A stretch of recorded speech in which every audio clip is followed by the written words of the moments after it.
आपको बताएं कि नए वजीर आजम के इंतखाब में सिर्फ एक दिन बाकी रह गया है। शाहिद खाकान अब्बासी, शेख रशीद अहमद और खुर्शीद शाह ने भी कागजात नामजदगी हासिल कर लिए हैं। कागजात आज दोपहर 2 बजे तक स्पीकर ऑफिस में जमा करवाए जा सकेंगे। सरदार अयाज सादिक 3 बजे कागजात नामजदगी की जांच पड़ताल करेंगे, जिसके बाद उम्मीदवारों के नामों का हतमी ऐलान किया जाएगा। इसका मतलब यह हुआ कि ऑपोजिशन अपना मुश्तरका उम्मीदवार लाने में नाकाम रही है।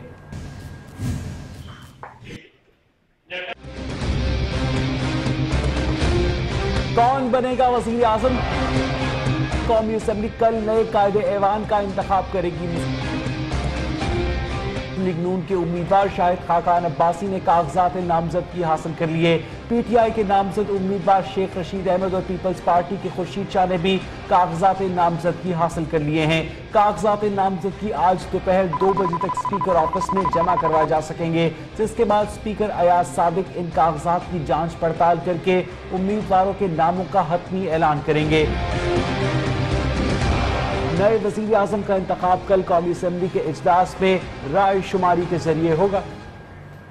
वजारत उज़्मा के उम्मीदवार के लिए कागजात नामजदगी दोपहर 2 बजे तक कौमी असेंबली सेक्रेटेरिएट में जमा कराए जा सकेंगे। स्पीकर कौमी असेंबली जांच पड़ताल के बाद शाम 5 बजे उम्मीदवारों का ऐलान करेंगे, जबकि कल वजीर आजम का इंतखाब किया जाएगा। आपको बताएं कि नए वजीर आजम का इंतखाब कल मंगल को किया जाएगा। वजारत उज़्मा के उम्मीदवार के लिए कागजात नामजदगी दोपहर 2 बजे तक कौमी असेंबली सेक्रेटेरिएट में जमा करवाए जा सकेंगे। इसी हवाले से मजीद बात करेंगे अपने नुमाइंदे जावेद बलोच से। जावेद, बताइएगा, ऑपोजिशन अपना मुश्तरका उम्मीदवार लाने में नाकाम रही। जी बिल्कुल अवैध, आज दिन 2 बजे तक कागजात नामजदगी जो है वो जमा कराए जा सकते हैं, लेकिन अपोजिशन की तरफ से अभी तक किसी उम्मीदवार को फाइनल नहीं किया गया। तहरीके इंसाफ के उम्मीदवार शेख रशीद ने कल कागजात नामजदगी हासिल किए थे, जबकि शाहिद खाकान अब्बासी ने मुस्लिम लीग नून की तरफ से कागजात नामजदगी हासिल किए थे। लेकिन अभी तक अपोजिशन की तरफ से किसी मुश्तरका उम्मीदवार का जो है वो ऐलान नहीं किया गया, इसलिए अपोजिशन की तरफ से चंद कागजात तो मंगवाए गए हैं कौमी असेंबली के ऑफिस से, लेकिन अभी तक किसी हतमी उम्मीदवार का ऐलान नहीं किया गया। आज दिन 2 बजे तक टाइम है कागजात नामजदगी जमा कराने का, जिसके बाद जो है वो स्क्रूटनी और एतराजात का अमल शुरू हो जाएगा। 3 घंटे रखे गए हैं एतराजात के लिए और स्क्रूटनी के लिए, जिसके बाद स्पीकर कौमी असेंबली अयाज सादिक जो है वो आज शाम 5 बजे अच्छा जावेद, बताइएगा, शाहिद खाकान अब्बासी की जानिब से और नून लीग के दीगर रहनुमाओं की जानिब से क्या साथ देने के लिए ऑपोजिशन जमातों से भी राब्ते किए गए हैं?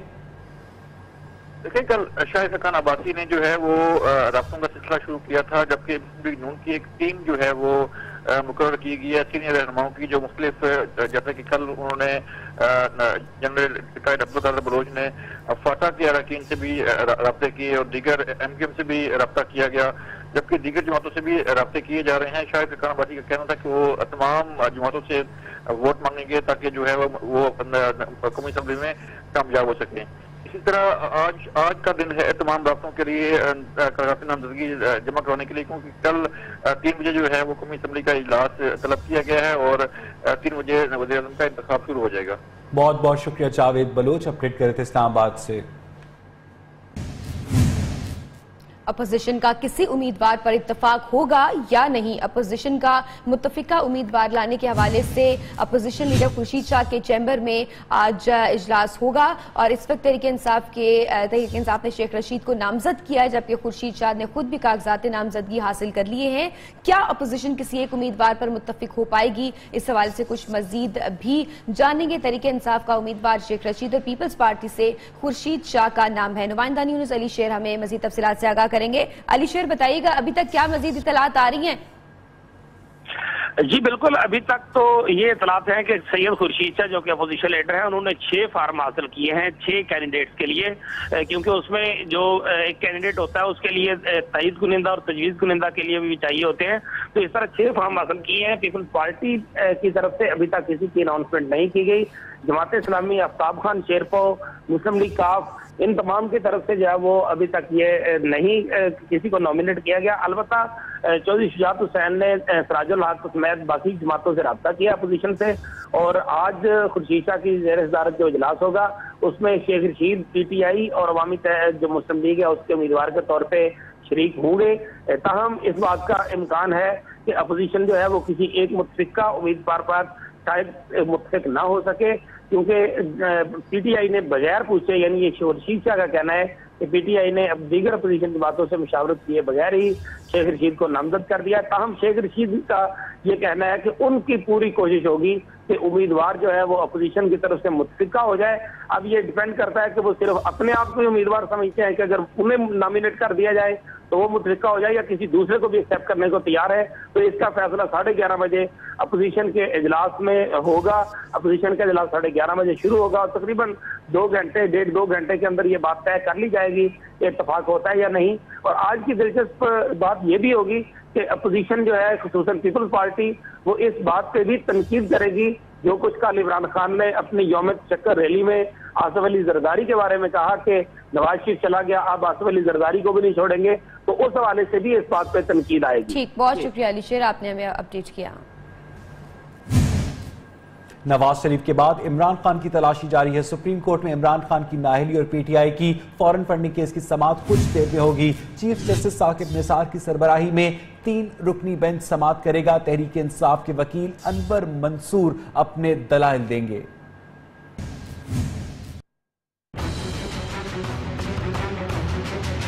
इमरान खान नाअहली और पीटीआई गैर मुल्की funding case, chief justice Saqib Nisar की सरबराही में सुप्रीम कोर्ट का 3 रुकनी बेंच आज समाअत करेगा। तहरीक इंसाफ के वकील अनवर मंसूर दलाइल देंगे।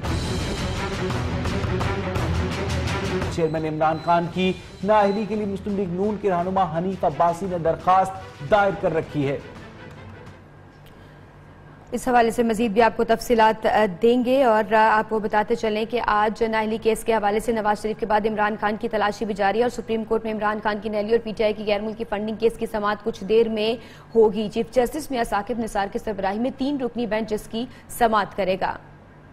सुप्रीम कोर्ट में इमरान खान की नाअहली और पीटीआई फंडिंग केस की समाअत आज होगी। चीफ जस्टिस मियां साकिब निसार की सरबराही में 3 रुकनी बेंच ये समाअत करेगा। इस सवाल से मजीद भी आपको तफसीलात देंगे। चीफ जस्टिस मियां साकिब निसार की सरबराही में इस केस की समाअत होगी और 3 रुकनी बेंच ये समाअत करेगा। नुमाइंदा न्यूज जहांज़ेब अब्बासी हमें मजीद तफसीलात से आगाह करेंगे। जी जहांज़ेब, अपडेट कीजिएगा।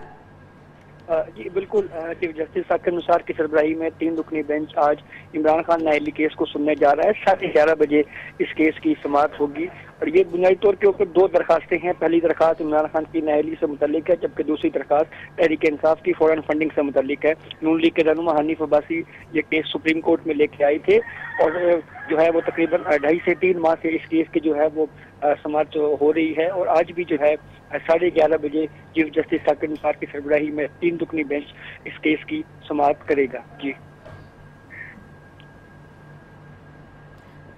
जी मजीद तफसीलात भी जानेंगे आपसे। जहांज़ेब, अभी तक बताएं इमरान खान की नाअहली और पीटीआई क़यादत की पार्टी फंडिंग केस के हवाले से समाअत आज होगी। चीफ जस्टिस की सरबराही में सुप्रीम कोर्ट का 3 रुकनी बेंच इसकी समाअत करेगा। इमरान खान नाअहली और पीटीआई फंडिंग केस के हवाले से समाअत आज फिर होगी। इमरान खान अपना जवाब आज जमा कराएंगे। इमरान खान की नाअहली और PTI funding case, chief justice Mian Saqib Nisar की सरबराही में 3 रुकनी बेंच आज समाअत करेगा। चेयरमैन तहरीक इंसाफ के वकील आज दलाइल देंगे। इमरान खान का कह रहे हैं कि मनी ट्रेल में एक भी बात छूट निकली तो खुद इस्तीफा दे दूंगा। इमरान खान ने सियासी मुखालिफिन को वार्निंग देते हुए कहा कि नवाज शरीफ को भगा दिया आसिफ अली जरदारी, अब तुम्हारी बारी है। शाहिद खाकान अब्बासी और शहबाज शरीफ मुकाबले के लिए तैयार हो जाओ। मौलाना फजलुर रहमान को भी नहीं छोड़ेंगे, कहते हैं। शहबाज शरीफ को डॉक्टर यास्मीन राशिद हल्का 120 में इबरतनाक शिकस्त देंगी।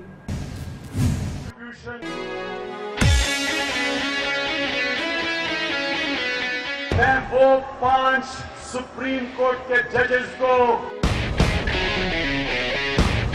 खिराज तहसीन पेश करता हूं, आपका शुक्रिया अदा करता हूं।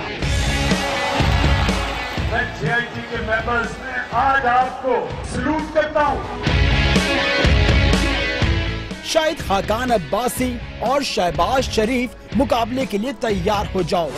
खाकान अब्बासी तुम्हें भी कह रहा हूं, शहबाज शरीफ तुम्हें भी कह रहा हूं, तैयार हो जाओ हमारा मुकाबला करने के लिए। मौलाना फजलुर रहमान को भी नहीं छोड़ेंगे। मौलाना फजलुर रहमान आपके पीछे भी आएंगे हम। यौम तशक्कुर जलसे से खिताब में इमरान खान ने नवाज शरीफ की नाअहली के बाद एक और बड़ा ऐलान कर दिया। आसिफ जरदारी, इसके बाद तुम्हारी बारी।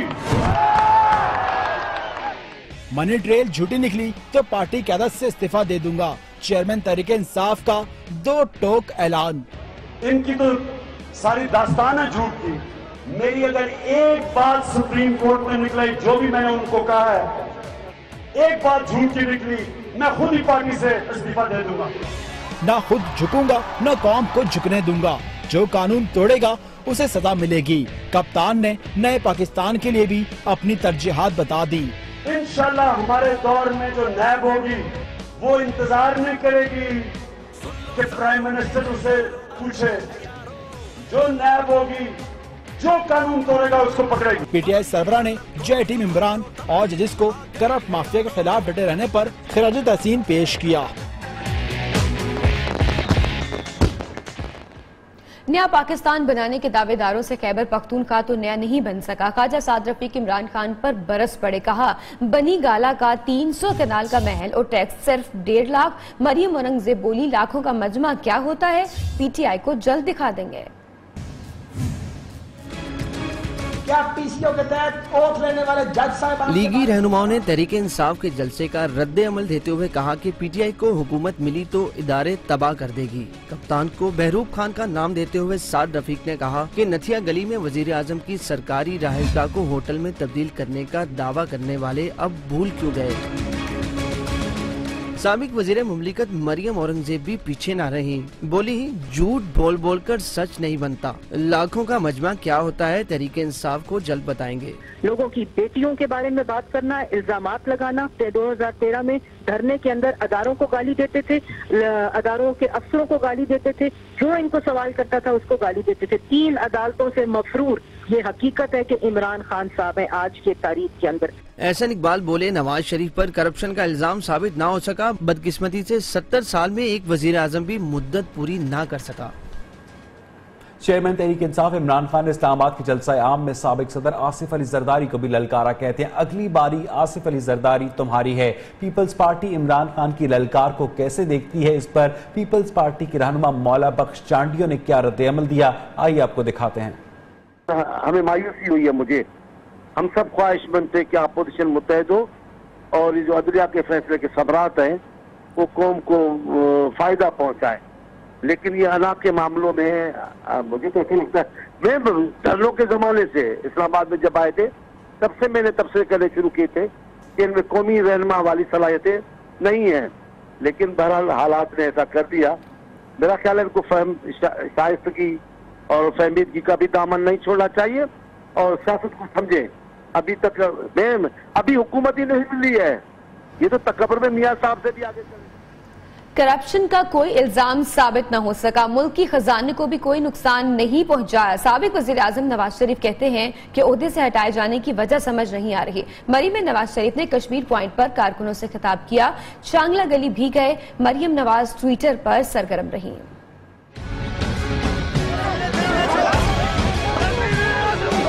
साबिक वज़ीर आज़म सख्त सिक्योरिटी और बड़े प्रोटोकॉल के साथ कश्मीर पॉइंट पर अपनी रिहाइश गाह पहुंचे। मतवालों का जोश खरोश देखकर नवाज शरीफ रिहाइश गाह से बाहर आए। कारकुनों से खिताब में कहा कोई करप्शन साबित ना हो सकी, नाअहली की वजह किसी को समझ में नहीं आई।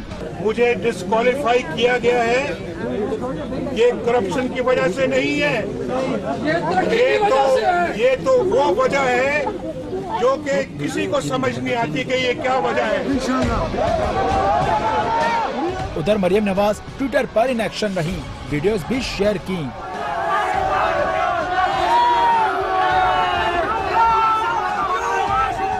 ट्वीट किया कि ओहदे अहमियत नहीं रखते, नवाज शरीफ अवाम के दिलों में बसते हैं।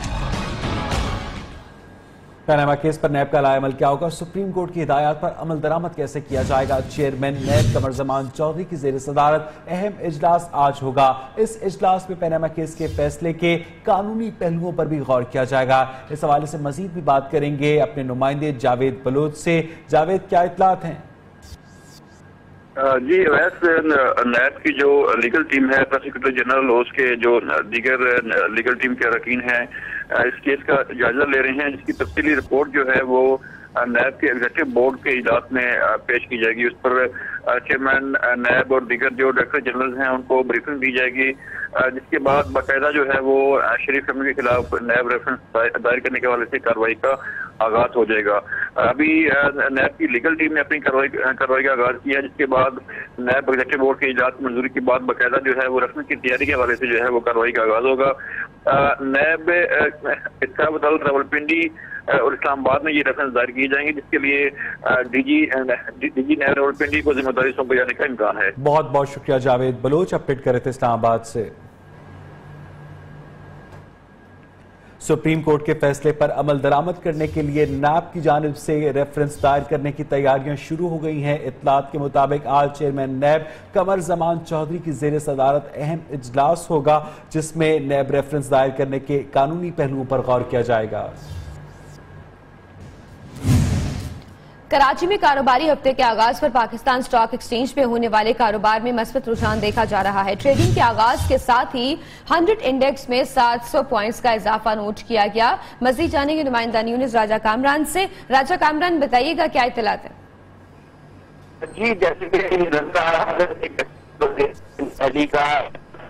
उसके बाद स्टॉक एक्सचेंज देखी जाए किस हवाले से ब्रोकर भी और तमाम स्टॉक एक्सचेंज के अफराद ने और इसका आज देखा है, जो लोग कल तक हिस्से की फरोख्त कर रहे थे आज वो हिस्से की खरीदारी कर रहे हैं, जिससे स्टॉक मार्केट जो है मुस्बत जोन में आ गई है और 700 से ज्यादा। बहुत शुक्रिया राजा कामरान, आपने हमें तफसीलात से आगाह कि पाकिस्तान स्टॉक मार्केट में मस्बत रुझान देखा जा रहा है। ट्रेडिंग के आगाज पर 100 इंडेक्स में 700 पॉइंट्स का इजाफा रिकॉर्ड किया गया है। पाकिस्तान स्टॉक एक्सचेंज में तेजी देखी जा रही है। 100 इंडेक्स में 700 पॉइंट्स का इजाफा हुआ है। 40,000 की नफसियाती हद अबूर कर गया है। पाकिस्तान स्टॉक मार्केट में 100 इंडेक्स 40,000 की नफसियाती हद अबूर कर गया। अहम खबर शामिल करेंगे। पारा चनार में शाम 7 बजे तक के लिए कर्फ्यू नाफिज कर दिया गया है। कर्फ्यू सिक्योरिटी वजूहात की बिना पर नाफिज किया गया। इंतहाई अहम खबर से आपको अपडेट कर रहे हैं। पारा चनार में शाम 7 बजे तक के लिए कर्फ्यू नाफिज कर दिया गया है। कर्फ्यू सिक्योरिटी वजूहात की बिना पर नाफिज किया गया है। पिछले दिनों पारा चनार को दहशतगर्दी के वाकयात का सामना करना पड़ा और अब इत्तलात आ रही है कि पारा चनार में शाम 7 बजे तक के लिए कर्फ्यू नाफिज कर दिया गया है। मजीद बात करेंगे अपने नुमाइंदे लिहाज अली से। लिहाज, बताइएगा क्या इत्तलात आ रही है? जी, कुर्म एजेंसी की पॉलिटिकल इंतजामिया ने आज सुबह 5 बजे से शाम 7 बजे तक सिक्योरिटी वजूहात की बिना पर उस पूरे सब डिवीजन में कर्फ्यू का नफाज कर दिया है। तमाम दाखिली रास्तों पर सिक्योरिटी लगा दी गई है और अंदरूनी मुख्तलिफ मसाजिद में ऐलान किया गया है कि कोई भी अपने घरों से बाहर ना निकले। इस वक्त सिक्योरिटी की डिप्लॉयमेंट है मुख्तलिफ इलाकों में की जा रही है और वहाँ जब हमारी पॉलिटिकल इंतजामिया से बात हुई तो उन्होंने इस बात की भी तस्दीक की कि वहाँ पर जो मोबाइल है उसको भी ऑफ कर दिया गया है। खैबर कुर्म एजेंसी के आपको पता है कि रवां साल तकरीबन 3 बड़े धमाकों में 200 के करीब अफराद जो है वहाँ पर शहीद हो चुके हैं, जिसकी वजह से वहाँ पर इस वक्त सिक्योरिटी जो है वो फौज के हवाले कर दी गई है। बहुत शुक्रिया लिहाज अली, अपडेट कर रहे थे। और यहाँ बुलेटिन में वक्त हुआ एक ब्रेक का। न्यूज़ के साथ रहिए।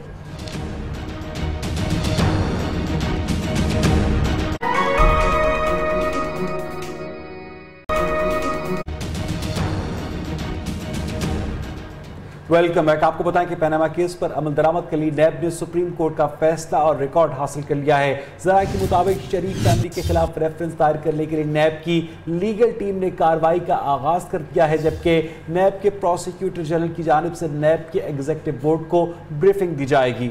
मजीद क्या तफसीलात नुमाइंदा न्यूज़ जावेद बलोच हमें बताएंगे। जावेद, बताइएगा इस हवाले से भी क्या डिटेल्स हैं? नैब की लीगल टीम शरीफ फैमिली के खिलाफ रेफरेंस तैयार करने की तैयारी करने लगी है और आज आला अफसरान पर मुश्तमिल एक टीम तश्कील दी जाएगी। जावेद, बताइएगा क्या इत्तलात हैं?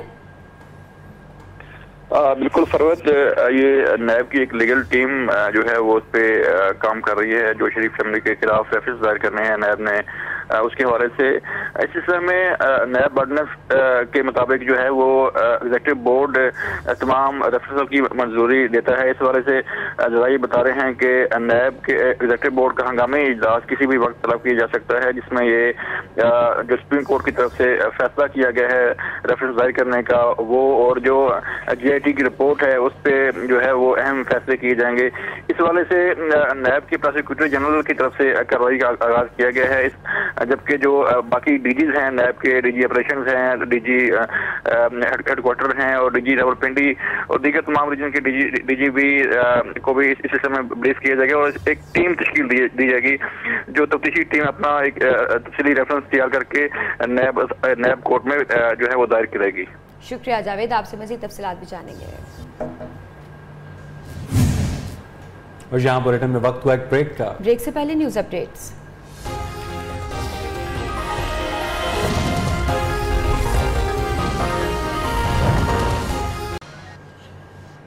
मॉनसून बारिश एक बार फिर जोबन पर है। इस्लामाबाद और रावलपिंडी समेत पंजाब के बेशतर शहरों में बादल बरसे हैं। मूसलाधार बारिश ने बास इलाकों में तबाही मचा दी। खैबर एजेंसी में तूफानी बारिश के बायस मकान की छत गिर गई। मलबे तले दबकर 3 अफराद की जान चली गई। बारिशों के पानी से नदी नाले भी बिफरने लगे। मूसलाधार बारिशें 3 जाने ले गई। खैबर एजेंसी में घर की छत गिरने से मियां, बीवी और बेटी जान से गए, जबकि 4 अफराद जख्मी हुए। रावलपिंडी में जारी बारिश ने भी खतरे की घंटी बजा दी। नालालई में पानी की सतह मुसलसल बढ़ने लगी। जिलाई इंतजामिया ने नालालई में तुगयानी का खदशा जाहिर कर दिया। करीबी रिहायशियों को अलर्ट वार्निंग जारी कर दी गई। MD वासा के मुताबिक मानसून के बायस वासा अमले की छुट्टियां मनसूख हैं। पेशावर के मुख्तलिफ इलाकों में भी बारिश के पानी की निकासी का बंदोबस्त न होने की वजह से पानी घरों में दाखिल हो गया। बाज इलाकों में बारिश के बायस बिजली की फराहमी मुअत्तल होने से शहरी परेशान हैं। इस्लामाबाद और रावलपिंडी में वक्फे वक्फे से बारिश जारी है, जिससे मौसम खुशगवार हो गया, जबकि महकमे मौसमियात ने आइंदा 24 घंटों के दौरान इस्लामाबाद, बलाई पंजाब, खैबर पख्तूनख्वा, फाटा और कश्मीर में मजीद बारिश की पेशगोई की है। मजीद मौसम की सूरत हाल जानेंगे अपनी नुमाइंदा आयशा शुएब से। आयशा, बताइएगा इस्लामाबाद के मौसम का अहवाल। जी बिल्कुल, शहर इक़्तिदार के मौसम के हवाले से बताती चलूँ तो कल रात से ही यहाँ पर तेज़ बारिश का सिलसिला जारी है। वक्फे वक्फे से कभी हल्की कभी तेज़ बारिश इस्लामाबाद में हो रही है, जिसने इस्लामाबाद के मौसम को और भी 4 चांद लगा दिए। इसी तरह फलक पर झूमते बादल जो हैं उन्होंने शहर इक़्तिदार के बासियों के मूड भी खुशगवार कर दिए हैं। महकमा मौसमियात ने भी अगले 24 घंटों के दौरान ऐसी ही बारिश की पेशन गोई की है, जबकि दर्जा हरारत के हवाले से भी बताती चलूँ सुबह के औकात में दर्जा हरारत 23 से 24 डिग्री सेंटीग्रेड होता है, जो दिन के वक्त 30 से 32 डिग्री सेंटीग्रेड तक चला जाता है। इस तरह मौसम जो है इस्लामाबाद का बहुत ज्यादा सुहाना है। मिले जुले मौसम ने इस्लामाबाद के हसीन नजारों को और भी 4 चांद लगा दिए। बहुत बहुत शुक्रिया आयशा शुएब आपका। बहावलपुर के गिरदोनवा में गुज़श्ता रोज की बारिश से गर्मी का जोर टूट चुका है। महकमा मौसमियात के मुताबिक आइंदा 24 घंटे के दौरान मतला अबर आलूद रहने की पेशगोई की गई है। बहावलपुर से नुमाइंदा न्यूज़ तनवीर अहमद मौसम की सूरत हाल से हमें आगाह करेंगे। जी तनवीर। जी बिल्कुल, बहावलपुर और उसके गिरदोनवा के इलाकों में गुज़श्ता रोज़ हल्की बारिश होने के बायस इस वक्त बहावलपुर का जो मौसम है वो काफ़ी हद तक खुशगवार हो चुका है। इस वक्त बहावलपुर और उसके गिरदोनवा में जो हल्की हल्की ठंडी हवा चल रही है उसके बायस जो है गर्मी का जोर काफ़ी हद तक कम हो चुका है। अगर बहावलपुर की दर्जा हरारत की बात की जाए तो इस वक्त बहावलपुर का दर्जा हरारत जो है वो 32 डिग्री सेंटीग्रेड रिकॉर्ड किया गया है, जो कि आज दोपहर तक 37 डिग्री सेंटीग्रेड तक पहुँचने का इम्कान है। महकमा मौसमियात की पेशिनगोई के मुताबिक बहावलपुर और उसके गिरदोनवा के इलाकों में आइंदा 24 घंटे के दौरान कहीं कहीं मतला अबरारूद रहने का इम्कान है। जी। जबकि डस्का और गिरदोनवा में सुबह से शुरू होने वाला बारिश का सिलसिला ताहाल जारी है। गलियां और बाजार तालाब का मंजर पेश कर रही हैं। मूसलाधार बारिश ने लोगों को घरों तक महदूद करके रख दिया है। मजीद तफसीलात लेंगे नुमाइंदा न्यूज़ अजहर अशरफ से। अजहर, बताइएगा अभी यहाँ पर बारिश के हवाले से क्या सूरत हाल है? जी बिल्कुल, ये डस्का, संबड़ियाल और पसरूर में वक्फा वक्फा से मूसलाधार बारिश का सिलसिला जारी है, जबकि नशीबी इलाके भी जो है वो ज़रिया बना शुरू हो गए हैं। शहरियों को ज़राए आमदोरफ्त में शदीद मुश्किलात का सामना करना पड़ रहा है। सड़कों और गली मोहल्लों में पानी खड़ा होना शुरू हो गया है। शहरियों को अपने घरों से निकलने में भी शदीद परेशानी का सामना करना पड़ रहा है। इंतजामिया की तरफ से इंतजाम तो मुकम्मल थे, लेकिन बारिश ज्यादा होने की वजह से अभी इस पर काबू नहीं पाया जा रहा है। जी शुक्रिया आपका, आपने तफसीलात से आगाह किया। उधर कोयटा में ऑयल टैंकर्स एसोसिएशन की हड़ताल तीसरे रोज भी जारी है। हड़ताल के बाद शहर भर में पेट्रोल की सप्लाई बंद होने से मामूलात जिंदगी बुरी तरह मुतासर हो रहे हैं। पेट्रोल न मिलने के बाद शहरियों को शदीद मुश्किलात का सामना है। मजीद बात करेंगे अपनी नुमाइंदा बुशरा कमर से। बुशरा, बताइएगा इस सूरत हाल के बारे में।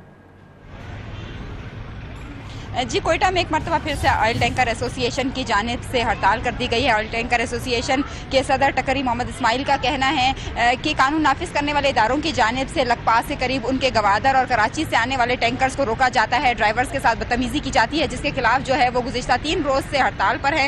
उनकी हड़ताल के बायस कोयटा के जितने भी पेट्रोल पंप हैं उन पर पेट्रोल जो है इस वक्त दस्तयाब नहीं है। लोग जो है दूर दराज से आ रहे हैं, उन्हें काफ़ी परेशानी का सामना करना पड़ रहा है। इस वक्त भी एक शहरी मेरे साथ मौजूद है, आए उनसे जानते हैं कि किस मुश्किल से वो गुजर रहे हैं। जी, क्या परेशानी है? अस्सलाम वालेकुम। असल बात यह है कि मैं 3-4 दिन से हर पेट्रोल पंप पे चक्कर लगा रहा हूँ। मैं एक रेलवे मुलाजिम हूँ और माजूर हूँ, मैं नौकरी पे नहीं पहुँच रहा हूँ और कहीं अपनी अस्पताल नहीं जा सकता हूँ। मैं बड़ा तकलीफ में हूँ और मैं माजूर हूँ, रेलवे का एक मुलाजिम हूँ। लिहाजा मेहरबानी करके पेट्रोलों को बहाल किया जाए, पंपों को खोला जाए और हमारी रोजी रोटी इसी में है। अल्लाह पाक आप लोगों को खुश रखे। मैं आप सुन रहे हैं कि यहाँ पर जो शहरी मौजूद है उनका ये कहना है कि वो माजूर भी हैं, चल भी नहीं सकते और मोटरसाइकिल पर वो सफ़र करते हैं। उनका कहना है काफ़ी मुश्किल से वो यहाँ तक पहुंचे। यही सूरत हाल जो है वो शहर के दीगर हिस्सों में भी है। तमाम शुक्रिया बुशरा कमर, अपडेट करी थी कोयटा से। खबर देंगे लाहौर से। जेल रोड पर रिक्शे से 2 तशद्दुद ज़दा लाशें बरामद हुई हैं। रिक्शा ड्राइवर मौके से फरार हो गया है। पुलिस की भारी नफरी जेल रोड पहुंच गई है। लाहौर से आपको अपडेट दे रहे हैं, जहां पर जेल रोड पर रिक्शे से 2 तशद्दुद ज़दा लाशें बरामद हुई हैं और रिक्शा ड्राइवर मौके से फरार हो गया है। पुलिस जेल रोड पर पहुंच गई है। माजरा क्या है, नुमाइंदा न्यूज़ हमाद असलम हमें बताएंगे। हमाद, अपडेट कीजिएगा। बिल्कुल, थाना लिटल रोड के इलाका जेल रोड से ये 2 लाशें रिक्शा के अंदर से मिली हैं और मुकामी जो राहगीर थे उन्होंने रिक्शा देखा, जिसके बाद फौरी तौर पर पुलिस को इत्तला दी। पुलिस ने मौका पर पहुंचकर दोनों लाशों को कब्जे में लेकर तहकीकात शुरू कर दी है। ताहम जो रिक्शा ड्राइवर है उस हवाले से अभी तफसीलात सामने नहीं आ रही कि वो भी उस लाशों में शामिल है या वो फरार होने में कामयाब हो गया। पुलिस की जानिब से तहकीकात का सिलसिला जारी है। अपराधी की टीमें भी मौका पर पहुंच चुकी हैं और जायजा लिया जा रहा है कि इनको किस तरह मारा गया है। लेकिन जुदाई तौर पर यह बताया जा रहा है पुलिस की जानिब से कि उनको तशद्दुद करके हलाक किया गया। इस हवाले से मज़ीद तहकीकात अभी सामने नहीं आ सकी थी। शुक्रिया हमाद, आपने अपडेट किया। मजीद खबरें शामिल करेंगे। बर्रे सगीर में 40 साल तक मौसीकी की सुर बखेरने वाले मोहम्मद रफ़ी को मद्दाहों से बिछड़े 37 बरस बीत गए। उन्होंने अपने फन करियर में हजारों गीत गाए, जिनके बायस वो आज भी अपने मद्दाहों के दिलों में जिंदा हैं। बहारों फूल बरसाओ, मेरा महबूब आया है, मेरा महबूब आया है। मोहम्मद रफ़ी ने फिल्म गांव की गोरी के गीत से अपने कैरियर का आगाज करके तकरीबन 16 ज़बानों में फिल्मी और गैर फिल्मी 20,000 के करीब गीत गाए। चाहूंगा मैं तुझे साँझ सवेरे। मोहम्मद रफ़ी कुछ अर्सा लाहौर में भी रहे, मगर बाद में मुस्तकिल मुंबई शिफ्ट हो गए और भारत के सबसे बड़े अवार्ड पद्मश्री समेत 7 बार फिल्म फेयर अवार्ड और 1 बार नेशनल अवार्ड समेत कई अवार्ड हासिल किए। ओ दुनिया के रखवाले, सुन दर्द भरे मेरे नाले। सुरों के बादशाह मोहम्मद रफ़ी सच्चे आशिक़े रसूल थे। अगर मिल गई मुझको राहे मदीना, मोहम्मद का नक्शे कदम चूम लूंगा। मोहम्मद रफ़ी के दुनिया से जाने के बावजूद उनकी आवाज दिलों से न जा सकी। Shakeel Zahid, new news Lahore. मोहम्मद रफ़ी तो बहुत याद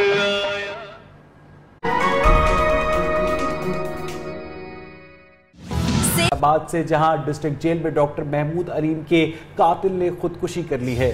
मजीद जानेंगे ब्यूरो चीफ फैसलाबाद शाहिद अली से। शाहिद अली, बताइएगा इस हवाले से। जी, डॉक्टर महमूद अलीम के ये मुइना कातिल जो था ये उसके बेटे का ससुर भी था, मियां इरफान। इसी 2 रोज कबल इसने प्रेस कॉन्फ्रेंस में बाकायदा इतराफ़ जुर्म भी किया था और इस नाज़े से जुडिशल रिमांड पर जेल भेज दिया था।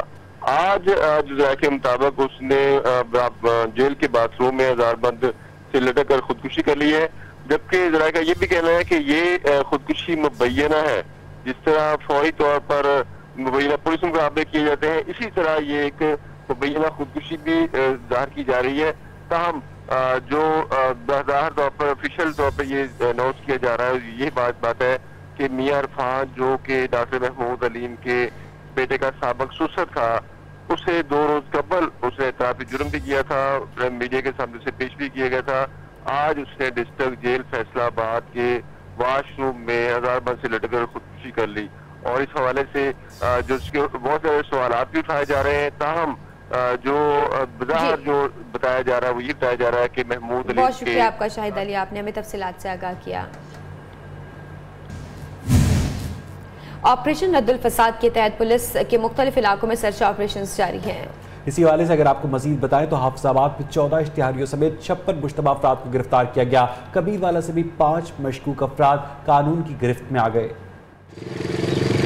ऑपरेशन रद्दुल फसाद के तहत भरपूर कार्रवाइयां जारी हैं। हाफिजाबाद में पुलिस का ग्रैंड सर्च ऑपरेशन 14 इश्तिहारियों समेत 56 मुश्तबा अफराद को गिरफ्तार करके उनके कब्जे से असलहा बरामद किया गया। ऑपरेशन में 10 थानों की नफरी ने हिस्सा लिया। कबीरवाला के मुख्तलिफ इलाकों में भी पुलिस का दाखिली और खारजी रास्ते सील करके सर्च ऑपरेशन, घरों, सराय खानों और होटल्स की चेकिंग, दर्जनों अफराद की बायोमेट्रिक मशीन पर तस्दीक भी की गई। सर्च ऑपरेशन के दौरान इश्तिहारी समेत 5 मुश्तबा अफराद को हिरासत में लिया गया। उधर कराची के मुख्तलिफ इलाकों में पुलिस और रेंजर्स ने सर्च ऑपरेशन के दौरान 14 मुल्जिमान को गिरफ्तार करके 4 अफराद को हिरासत में लिया। सकी हसन चरंगी से 2 डाकुओं ने शहरियों पर बदतरीन तशद्दुद के बाद पुलिस के हवाले कर दिया। तफसीलात जानते हैं मोहम्मद हमाद की इस रिपोर्ट में।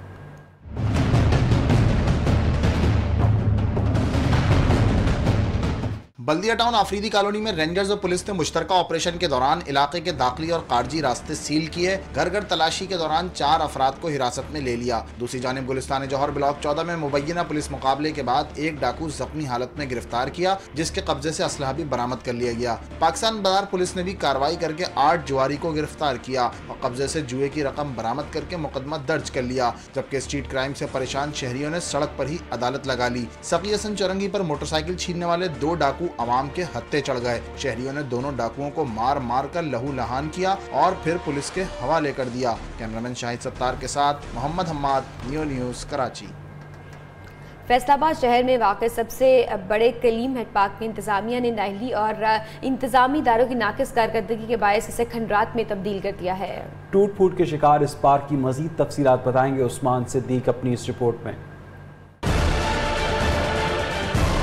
शहर का सबसे बड़ा कलीम शहीद पार्क तब्दील होने लगा खंडरात में, जहां ना कोई इंतजामी अमला मौजूद है और ना ही पार्क की हिफाजत के लिए ज़िले इंतजामिया मुतहर्रिक है। इस तरफ कोई भी नहीं देख रहा, ना कोई बड़ा नुमाइंदा, ना कोई और कोई यहाँ पे ध्यान नहीं दे रहा। टूटी फूटी ट्रैक, उजड़े ग्रासी ग्राउंड और जंग आलूद तफरीही सहूलियात से जहाँ शहरी परेशान है, वहीं बच्चे भी पार्क में आने से कतराने लगे हैं। पहले ये बहुत अच्छा होता था, हम यहाँ पे खेलने आते थे, अब ये सारा गंदा हो गया, टूट गया, हम खेलने नहीं आते। तफरीही मुकामात और पार्कों की तबाहाली जहां इंतजामिया की कारकर्दगी पर सवालिया निशान है, वहीं शहरी पार्क की तबाही के बायस इंतजामिया की कारकर्दगी से मायूस हैं। करोड़ों रुपए की लागत से तैयार होने वाला शहर का सबसे बड़ा पार्क जहां इंतजामिया की गफलत और नाअहली के बायस खंडरात में तब्दील हो गया, वहीं अवाम भी सस्ती तफरीह के मौके जाया होने पर परेशान दिखाई दे रहे हैं। कैमरामैन मोहम्मद इब्रार के साथ Usman Sadiq, neo, Faisalabad.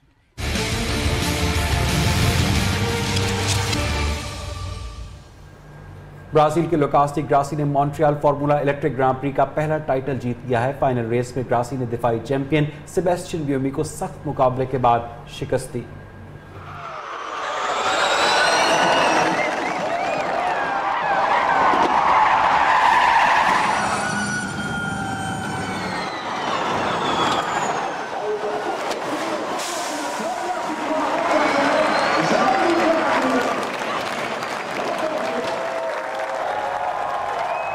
Cricket board से इजाजत लिए बगैर Asia premier league T tournament में शिरकत करना हांगकांग के क्रिकेटर को महंगा पड़ गया। हसीब अमजद को 1 साल के लिए क्रिकेट से मुअत्तल कर दिया गया। हांगकांग क्रिकेट बोर्ड ने मंजूरी के बगैर एशिया प्रीमियर लीग में शिरकत करने पर अपने खिलाड़ी हसीब अमजद को 1 साल के लिए मुअत्तल कर दिया। ये टूर्नामेंट इंटरनेशनल क्रिकेट काउंसिल से मंजूर शुदा नहीं था, इसलिए बोर्ड ने अपने खिलाड़ियों को इसमें शिरकत से मना किया था। ताहम बोर्ड के अहकाम को नजरअंदाज करते हुए हसीब अमजद ने इसमें शिरकत की।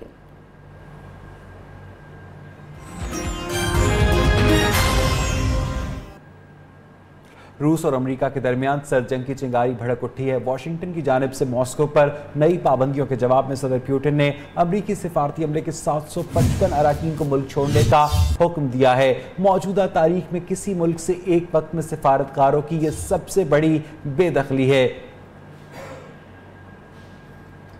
रूस और अमेरिका के दरमियान चपकरिश में इजाफा होने लगा है। रूसी सदर व्लादिमीर पुतिन ने अमेरिकी सिफारती अमले के 755 अरकान को मुल्क छोड़ने का 1 सितंबर तक हुक्म दिया है।